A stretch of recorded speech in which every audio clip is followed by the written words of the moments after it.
का हाल बा? ठीक बानू सब?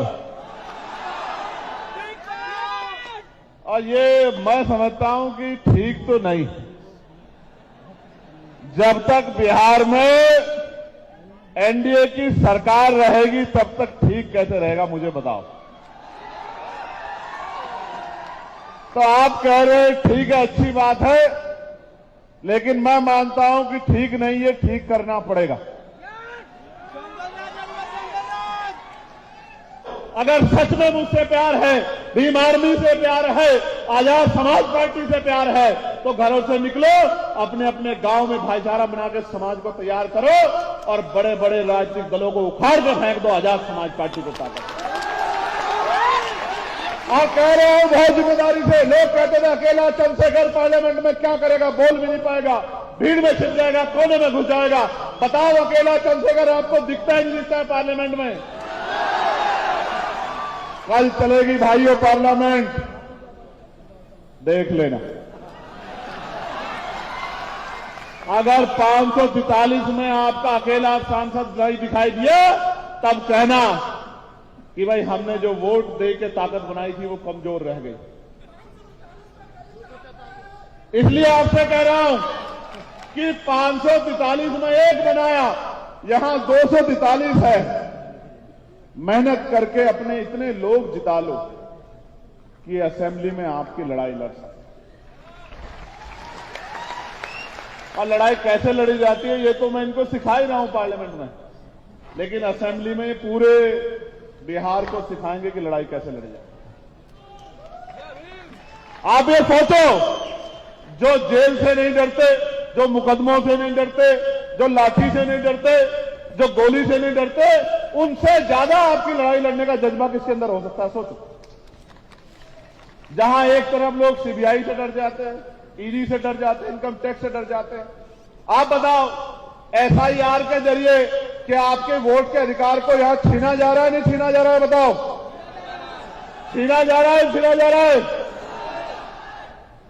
आपको रक्षा करनी पड़ेगी अपने वोट की,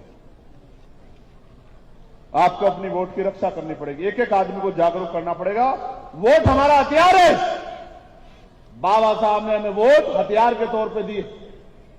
इस हथियार का प्रयोग कैसे करना है ये हमें पता होना चाहिए। हम पे अगर सबसे मजबूत हथियार कोई है तो वो क्या है? वोट। इस लोकतंत्र में अगर अमीर हमारे घर तक आता है, अमीर कैसे आता है? बड़ी सी गाड़ी से चल के, और फिर हमारी छोटी सी गली में उतर के, हमारे टूटे से मकान में, झोपड़े में आता है। क्यों आता है? क्योंकि हमारे पास वोट, जितनी वोट हमारे पास दे रही। ये बाबा साहब अम्बेडकर को धन्यवाद करो सब लोग कि अगर बाबा साहब अम्बेडकर वोट का अधिकार नहीं दिलाते तो ये जो अपने आप को पैसे वाले समझते हैं ये आपकी बस्तियों में घुसने नहीं आते मेरे भाइयों। आज अगर ये आते हैं, किसी को चाची कहते हैं, किसी को ताई कहते हैं, किसी को बुआ कहते हैं, किसी को बहन कहते हैं, आपके पैरों के हाथ लगाते हैं, आपके बीच में बैठ के खाना खाते हैं, कीचड़ में घूमते हैं, इस वोट की वजह से कि ये वोट आपसे ले ली जाए। आप ये सोचो, आप इतने लंबे समय से इनको वोट देते हैं, आपका क्या बना? तो जब तक आपका कुछ नहीं बनेगा फिर करोगे क्या मेरे प्यारों? बताओ इस बार कुछ बनाओगे नहीं बनाओगे? पक्का बताओ, बनाओगे नहीं बनाओगे?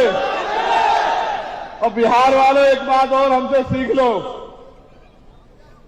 बिहार में आप अपनी मेहनत से बना लोगे, हम लोग भी आपके साथ आके मदद करेंगे, लेकिन उत्तर प्रदेश में इस बार हम लोग काया पलट के रख देंगे। मेरी बात को आप याद,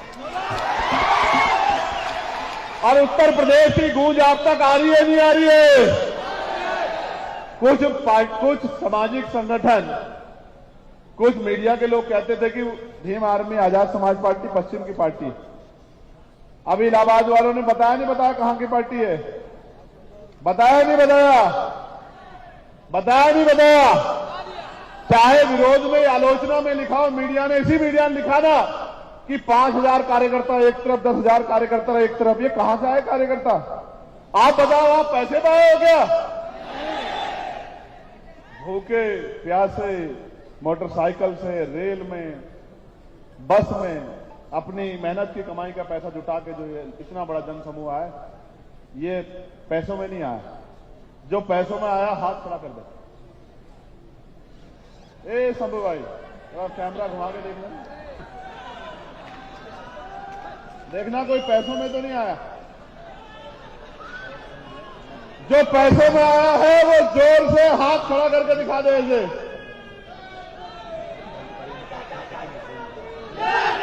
और जो अपने संगठन को ताकत देने, अपनी ताकत दिखाने आया, जरा एक बार जय भीम का नारा लगा दो।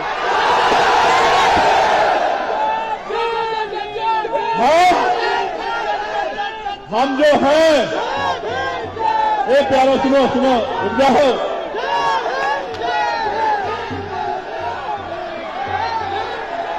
हम जो हैं वो इनकी वजह से। शांत हो जाओ, शांत हो जाओ। ये भी प्रदर्शन करना है, बताना है कि हम अनुशासित कितने हैं। बैठ जाओ अपनी जगहों पर सबका।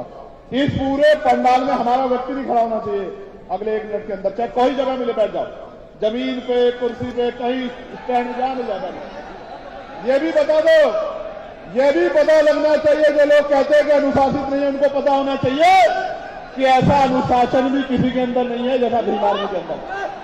एक भी नौजवान कोई खड़ा मारे, बैठ जाओ। कपड़ों की परवाह मत करो, मैं जानता हूं मेरे प्यारो, कपड़े वपड़े कोई अहमियत नहीं रखते आपके लिए। मीडिया के लोग रहे, पुलिस के लोग रहे, मंच पे भी जो है वो भी बैठ जाओ। सभी के लिए ऑर्डर, जो मंच पे है वो भी, जो जमीन पे है वो भी। ना मंच वाला खड़ा रहे, ना सामने वाला खड़ा रहे। तुमसे अच्छे तो वही है सामने वाले। कोई खड़ा तो नहीं है, देखना। साथ हो जाओ। तो हम ये कह रहे थे आपसे कि हम जो है वो इनकी वजह से है साहब। अगर बड़े बड़े राजनीतिक दल के लोग हमें पूछते हैं, बड़े बड़े अधिकारी कर्मचारी हमें पूछते हैं, तो इनकी वजह से पूछते हैं। लोकतंत्र में ये हमारे साथ। आपसे कह रहा हूं, अगले 5 मिनट आपसे बात करूंगा बिहार के भाइयों, बिहार की बहनों, माओ, नौजवान साथियों। झंडा उठाते हो बहुत अच्छी बात, नारा लगाते हो उससे भी अच्छी बात है, आंदोलन करते हो उससे भी अच्छी बात है, लेकिन सबसे अच्छी बात यह है कि आने वाले 2 महीने में वो करके दिखाओ जो बड़े बड़े राजनीतिक दल करने की हिम्मत नहीं जुटा पाते। घर से निकलो और अगर 8 घंटे पेट को पालने के लिए लगाते हो तो 2 घंटे अपनी अपनी बस्तियों को, अपने अपने बूथ को, अपने अपने क्षेत्र को तैयार करने में लगाओ। आपने सबको